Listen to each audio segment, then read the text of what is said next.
জলপাইগুড়িতে টানা বৃষ্টি, গভীর রাতে কচ্ছপ উদ্ধার। জলপাইগুড়ির পান্ডাপাড়া জগন্নাথ কলোনি এলাকার বাসিন্দা রবি হাজরা রাস্তায় হাঁটতে গিয়ে একটি কচ্ছপ দেখতে পান। কচ্ছপটিকে উদ্ধার করে বাড়িতে রেখে দেন। খবর দেন পরিবেশ প্রেমী স্বেচ্ছাসেবী সংস্থা গ্রিন জলপাইগুড়িকে।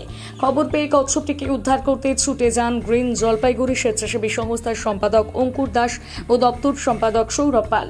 গ্রিন জলপাইগুড়ি স্বেচ্ছাসেবী সংস্থার সম্পাদক অঙ্কুর দাস এ বিষয়ে কি জানিয়েছেন শোনাবো।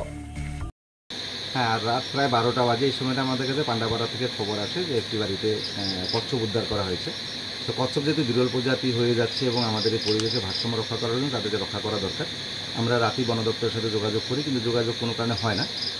আমরা রাতে সেই কচ্ছপটাকে উদ্ধার করে নিলাম এবং রবি হাজরাকে আমরা কৃতজ্ঞতা স্বীকার করছি যে ওর মধ্যে যে সচেতনতার বার্তা আছে যে একটা কচ্ছপ যাকে বাঁচানো দরকার আমাদের পরিবেশে ইকোসিস্টেম ঠিক রাখার জন্য, তাকে আমরা কৃতজ্ঞতা স্বীকার করছি এবং আমরা কচ্ছপটা নিয়ে যাচ্ছি। আগামীকালকে বন দপ্তরের হাতে তুলে দিব অথবা বন দপ্তরের পরামর্শ মতো আমরা এটাকে রিলিজ করে দিব। অঙ্কুর দাস, সাধারণ সম্পাদক, গ্রিন জলপাইগুড়ি এনজিও। আমাদের বাড়ির সামনে এটা আমাদের কোনোদিনও দেখতে পাইনি, কিন্তু আজকে প্রথম আমাদের বাড়ির সামনে এটা দেখতে পেলাম। দেখতে পেয়ে বাড়িতে নিয়ে আসলাম।